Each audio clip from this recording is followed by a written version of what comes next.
সর্বশেষ ভোটার তালিকা অনুযায়ী খুলনা জেলায় পুরুষ ভোটারের চেয়ে নারী ভোটারের সংখ্যা বেশি। কিন্তু ত্রয়োদশ জাতীয় সংসদ নির্বাচনে খুলনা জেলার 6টি আসনের কোনোটিতেই নেই নারী প্রার্থী।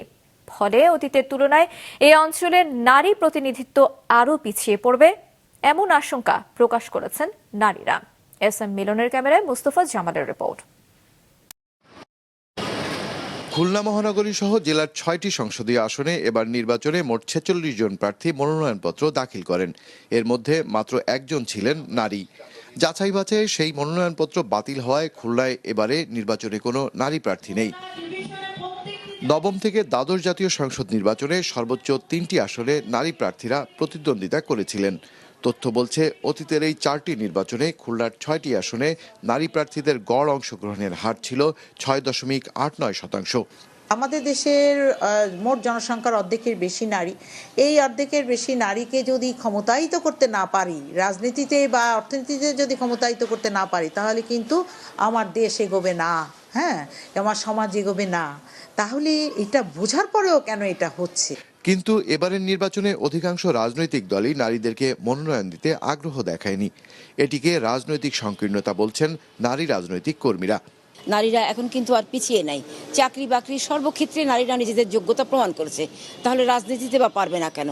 তো রাজনৈতিক পরিবেশটা আমাদের নারীবান্ধব পরিবেশ তৈরি করতে হবে। সেক্ষেত্রে আমাদের রাজনৈতিক নেতৃবৃন্দের ভূমিকাও থাকতে হবে। সামগ্রিকভাবে নারীর যে সংকট, নারী এগিয়ে আসার ক্ষেত্রে যে বাধা, সেটা বুর্জোয়া দলগুলোতেও আছে।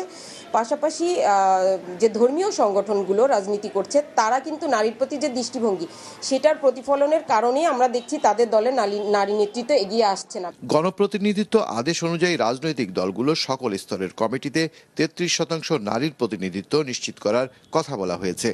জাতীয় সংসদ নির্বাচনে তার প্রতিফলন না থাকা মানে দেশের অর্ধেক জনসংখ্যার সরাসরি প্রতিনিধিত্ব দুর্বল হয়ে পড়া বলছেন বিশ্লেষকরা। রাজনৈতিক সিদ্ধান্ত গ্রহণ প্রক্রিয়ায় দেশের নীতি নির্ধারণী পর্যায়ে নারীরা এগিয়ে আসুক, সেটা আমরা এখনো মনে হয় চাইছি না। আমরা যদি চাইতাম, তাহলে রাজনীতিতে আরও বেশি নারীকে অংশগ্রহণের সুযোগ দিতাম, নেতৃত্বে আসার সুযোগ তৈরি করে দিতাম। চূড়ান্ত অর্থে রাজনীতিই হচ্ছে সমাজের নিয়ন্ত্রক।